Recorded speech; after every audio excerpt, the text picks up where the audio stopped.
Israel ने Gaza के refugee camp पर किया हवाई हमला। कम से कम 50 लोगों की मौत की जानकारी। हमले में 150 से ज्यादा लोग घायल। एयर स्ट्राइक के बाद चारों तरफ फैला मलबे का ढेर, कई इमारतें तहस नहस। इजरायली सेना के प्रवक्ता ने कहा हमास कमांडर के होने की थी जानकारी। शरणार्थी कैंप पर इजराइल अटैक के चलते मची है तबाही। मलबे में कई लोगों के दबे होने की आशंका। रेस्क्यू ऑपरेशन लगातार है जारी। रेफ्यूजी कैंप पर हवाई हमले से बना बड़ा गड्ढा, आसपास की इमारतें मलबे में तब्दील हुई। शरणार्थी शिविर में बुलडोजर से मलबा हटाने का काम लगातार है जारी। बमबारी में कई घर हुए तहस नहस। जॉर्डन में शरणार्थी कैंप पर हमले का विरोध। गाजा वासियों के समर्थन में निकाली गई रैली। इजराइल पर लगाया नरसंहार का आरोप। शरणार्थी कैंप पर हमले में मौतों का आंकड़ा बढ़ने की आशंका। अस्पतालों में लगी मरीजों की भारी भीड़। मध्य गाजा में हुई एयर स्ट्राइक में 18 लोगों की मौत, कई लोग घायल। घायलों को अस्पताल पहुंचा दिया गया। इजराइल का जमीनी अभियान जारी है। गाजा में रात के अंधेरे में हवाई हमले किए गए। पूरे इलाके को दोनों तरफ से घेरा गया। धमाकों की आवाज से दहला गाजा का इलाका। इजराइल की सेना ने की लगातार बमबारी। हिजबुल्लाह और इजरायली सैनिकों में गोलीबारी जारी है। लगातार हमलों के कारण बॉर्डर पर लगी आग। लेबनान के इलाके में आईडीएफ ने की बमबारी। हिजबुल्लाह आतंकियों के ठिकानों को बनाया गया निशाना। हमास के साथ हिजबुल्लाह के खिलाफ इजराइल का ऑपरेशन जारी। लेबनान बॉर्डर पर बढ़ाई गई है गश्त। कई टैंक्स की तैनाती भी की गई। इजराइल पर यमन से भी किया गया अटैक। हूती विद्रोहियों ने मिसाइल और ड्रोन अटैक का किया दावा। इजरायली एयर डिफेंस सिस्टम ने किया हमले का नाकाम। वेस्ट बैंक में इजरायली हमले में हमास कमांडर का घर ध्वस्त। आईडीएफ ने हमले का वीडियो किया है जारी। इजराइल की एयर स्ट्राइक में हमास का एक और कमांडर थे। सेंट्रल जबालिया बटालियन का कमांडर था इब्राहिम बियारी। इजराइल के अशदोद शहर में रॉकेट अटैक। गाजा की तरफ से हुआ हमला। 4 लोग घायल हुए, एक की हालत गंभीर। इजरायली डिफेंस फोर्स का जमीनी अभियान जो है वो तेज है। उत्तरी गाजा में हमास के ठिकानों को निशाना बनाया। गाजा में इजरायली सेना ने बढ़ाई है गश्त। हमास की चौकियों हथियारों की तलाश जारी। आईडीएफ ने जारी किया वीडियो। इजरायली सैन्य ठिकानों पर हमास का अटैक। मिलिट्री विंग ने जारी किया वीडियो। गाजा बॉर्डर पर सैकड़ों इजरायली टैंक हैं तैनात। हमास की गतिविधियों पर है सेना की पूरी नजर। आईडीएफ ने कहा गाजा पट्टी में भीषण जंग जारी। उत्तरी हिस्से में हमास की चौकी पर किया गया अटैक। कई आतंकियों को किया गया ढेर। हमास ने कहा विदेशी बंधकों को जल्द करेंगे रिहा। अगले कुछ दिनों में होगी रिहाई। शुक्रवार को इजरायल जाएंगे एंटनी ब्लिंकन। सैन्य अभियान को लेकर होगी चर्चा। लेबनान में गाजा को पूरा समर्थन। बैरूत में फ्रांसीसी दूतावास के पास जुटे प्रदर्शनकारी। इजरायल का किया विरोध। यूक्रेन के दोनेत्स्क में फ्यूल ले जा रही ट्रेन में लगी आग। यूक्रेन के अटैक्स के कारण लगी आग, एक की हुई मौत। महाराष्ट्र में हिंसक हुआ मराठा आरक्षण आंदोलन। बीड के कुछ हिस्सों में कर्फ्यू। फडणवीस बोले दोषियों पर होगी कड़ी कार्रवाई। महाराष्ट्र सरकार ने आज बुलाई सर्वदलीय बैठक। मराठा आरक्षण के मुद्दे पर होगी चर्चा। महाराष्ट्र के बीड और जालना में इंटरनेट सेवाएं भी बंद। हिंसा के कारण लिया गया है यह फैसला। आगजनी करने वालों की पहचान कर रही है पुलिस। मराठा क्रांति मोर्चा के नेता मनोज जरांगे ने कहा अधूरा आरक्षण स्वीकार्य नहीं। जम्मू कश्मीर में फिर टारगेट अटैक। बारामूला में आतंकियों ने पुलिस की हेड कांस्टेबल की हत्या की। आतंकियों की तलाश में सर्च ऑपरेशन लगातार है जारी। जम्मू कश्मीर में आतंकियों ने 3 दिन में ये 3 आतंकवादी हमले। इंस्पेक्टर मजदूर और सब कांस्टेबल पर अटैक हुआ है। एशियाई पैरा गेम्स में भाग लेने वाले खिलाड़ियों से मिलेंगे PM Modi. Major Dhyan Chand stadium में होगा कार्यक्रम। बांग्लादेश की पीएम शेख हसीना और पीएम मोदी संयुक्त रूप से 2 रेल परियोजनाओं और 1 मेगा पावर प्लांट का करेंगे उद्घाटन। कार्यक्रम में वर्चुअली होंगे शामिल। आज से 3 दिन के श्रीलंका दौरे पर वित्त मंत्री निर्मला सीतारमण आईओटी की 200वीं वर्षगांठ के कार्यक्रम में शामिल होंगी। राजस्थान चुनाव को लेकर बीजेपी कोर ग्रुप की मीटिंग। जेपी नड्डा के घर पर मंथन। बाकी बचे 76 उम्मीदवारों के नामों पर चर्चा।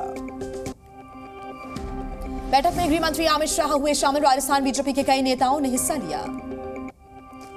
राजस्थान में कांग्रेस की 34वीं सूची जारी हुई। 56 उम्मीदवारों के नाम शामिल। कांग्रेस प्रवक्ता गौरव वल्लभ को उदयपुर से टिकट मिला। सूत्रों के अनुसार बीजेपी की तीसरी लिस्ट में 5 सांसदों को बनाया जा सकता है उम्मीदवार। प्रदेश अध्यक्ष सीपी जोशी भी लड़ सकते हैं विधानसभा का चुनाव। कांग्रेस अध्यक्ष मल्लिकार्जुन खड़गे का छत्तीसगढ़ का दौरा। कांग्रेस प्रत्याशियों के समर्थन में करेंगे जनसभाएं। तेलंगाना में राहुल गांधी की रैली, कहा बीआरएस और बीजेपी के साथ इनका लक्ष्य सिर्फ कांग्रेस को हराना। छत्तीसगढ़ में भूपेश बघेल को दोबारा जीत का भरोसा, इसी मंच से बीजेपी को दिया चैलेंज का ईडी सीबीआई के बाद चाहे तो इंटरपोल भी आजमा लो। फोन हैकिंग मामले पर बोले केंद्रीय मंत्री पीयूष गोयल, कहा मामले की होगी जांच, सरकार ने भी एप्पल कंपनी से मांगा है जवाब। विपक्षी नेताओं को फोन हैकिंग अलर्ट को लेकर राहुल गांधी का सरकार पर निशाना, कहा जासूसी करवा रही सरकार। विपक्ष के हैकिंग वाले आरोपों पर बीजेपी ने किया पलटवार, रविशंकर प्रसाद ने कहा हैकिंग है तो एफआईआर करें। जेल से रिहा हुए आंध्र प्रदेश के पूर्व सीएम चंद्रबाबू नायडू, हाईकोर्ट से मिली 28 दिन की अंतरिम जमानत। कोलकाता के ईडन गार्डन में लहराए गए फिलिस्तीनी झंडे, पाकिस्तान बांग्लादेश मैच में झंडे लहराए गए, 4 लोग हिरासत में लिए गए। वानखेड़े स्टेडियम में लगी सचिन तेंदुलकर की प्रतिमा अनावरण समारोह में हिस्सा लेंगे एकनाथ शिंदे और फडणवीस। रामलला की प्राण प्रतिष्ठा से पहले घाट और कुंड का सौंदर्यीकरण किया जा रहा है। राम मंदिर में 200 मीटर लंबे टनल से होंगे दर्शन, गर्भगृह में दिखेंगे ब्रह्मा, विष्णु और महेश। त्योहारों से पहले महंगाई का झटका, कमर्शियल एलपीजी सिलेंडर 101 रुपये 50 पैसे तक हुआ महंगा, घरेलू एलपीजी के दाम में बदलाव नहीं। अखिलेश यादव के परिवारवाद वाले आरोप पर मंत्री नंद गोपाल नंदी ने किया पलटवार, कहा परिवारवाद का मतलब एक ही परिवार में 2 दर्जन लाल बत्ती। कानपुर में व्यापारी के बेटे की अपहरण के बाद हत्या, एसपी के सुप्रीमो अखिलेश यादव ने सरकार पर हमला तेज किया। दिल्ली के कथित शराब घोटाला मामले में ईडी का एक्शन, आम आदमी पार्टी के विधायक कुलवंत सिंह के हिस्सेदारी वाले फर्म पर छापेमारी की गई, अमृतसर में ये छापामार कार्रवाई हुई। राजस्थान की टोंक सीट से सचिन पायलट ने भरा नामांकन, रोड शो पर कर किया शक्ति प्रदर्शन। प्रयागराज रेलवे स्टेशन पर बड़ा हादसा हो गया, गाजीपुर से दिल्ली जा रही सुहेलदेव एक्सप्रेस के 2 डिब्बे पटरी से उतर गए, हालांकि किसी के हताहत होने की खबर नहीं। जालौन में यूपी एसटीएफ ने 25,000 के इनामी बदमाश को किया गिरफ्तार, लंबे समय से पुलिस को दे रहा था चकमा। लखनऊ एयरपोर्ट पर यात्री से 46 लाख का सोना बरामद किया गया, दुबई से शरीर में छिपा कर लाया था सोना। पंजाब के फिरोजपुर में किसान ने जलाई पराली, सूचना के बाद मौके पर पहुंची पुलिस की टीम ने बुझाई आग। जयपुर में एआईएमआईएम प्रदेश अध्यक्ष की गाड़ी पर फेंका गया पत्थर, जमील खान की कार पर हुआ हमला, जयपुर के चांदपुर इलाके की है ये घटना। मुंबई में प्रदूषण बढ़ने पर बॉम्बे हाईकोर्ट ने जताई है चिंता, केंद्र राज्य सरकार और बीएमसी से पूछा प्रदूषण पर क्या उठाए जा रहे हैं कदम। त्योहारों के मौसम में महंगाई की मार, दिल्ली एनसीआर में 70 से 80 रुपए किलो बिक रहा है प्याज। महोबा में सिपाही की राइफल छीनकर पुलिस टीम पर फायरिंग, दारोगा और सिपाही को लगी है गोली, जवाबी कार्रवाई में 2 बदमाश घायल। बिहार के वैशाली में बदमाशों ने नेशनल हाईवे पर सरेआम फायरिंग कर दी, जान बचाने के लिए भागते नजर आए लोग।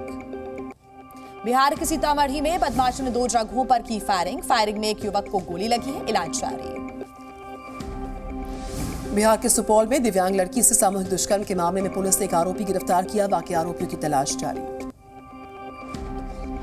राजस्थान के अलवर में पुलिस ने 5 लाख की लूट के मामले में 2 आरोपियों को गिरफ्तार किया, अवैध देसी कट्टा, कारतूस और नकदी बरामद। जालौन में 3 दुकानों में लगी भीषण आग, मौके पर पहुंची दमकल विभाग की टीम से आग पर काबू पाया, आग में लाखों रुपए का सामान जलकर खाक। मुंगेर के गांव में किसान के घर में लगी अचानक आग, हादसे में 1 लाख रुपए की संपत्ति जलकर राख, आग लगने के कारणों का भी पता नहीं। छत्तीसगढ़ के कवर्धा में टीवी रिपेयरिंग दुकान में लगी आग, हादसे में इलेक्ट्रॉनिक सामान जलकर राख, लाखों का नुकसान हुआ है। फ्रांस में पुलिस ने हिजाब पहनी महिला को गोली मारी, पुलिस के मुताबिक महिला का व्यवहार था काफी उग्र। रूस के कमचटका इलाके में फिर सक्रिय हो गया ज्वालामुखी, आसमान में 10 किलोमीटर पर फैली राख। इटली के मिलान में बारिश ने बढ़ाई है लोगों की परेशानी, नदी का जलस्तर बढ़ने की वजह से बाढ़ जैसे हालात, रेड अलर्ट जारी किया गया। कैलिफोर्निया में जंगल की आग ने बढ़ा दी परेशानी, 2000 से ज्यादा एकड़ जंगल जलकर खाक, 4000 लोगों को घर खाली करने के निर्देश। विश्व कप में आज न्यूजीलैंड और साउथ अफ्रीका के बीच होगा मुकाबला, पुणे के स्टेडियम में खेला जाएगा ये मैच। वर्ल्ड कप में पाकिस्तान ने बांग्लादेश को 7 विकेट से दी मात, सेमीफाइनल्स में जाने की उम्मीद अब भी बरकरार। पाकिस्तान के फखर जमान को मिला player of the match, 81 run की उन्होंने पारी खेली। बांग्लादेश के लिए महमूदुल्लाह ने बनाए सबसे ज्यादा रन, 70 गेंद 55 रन की खेली पारी।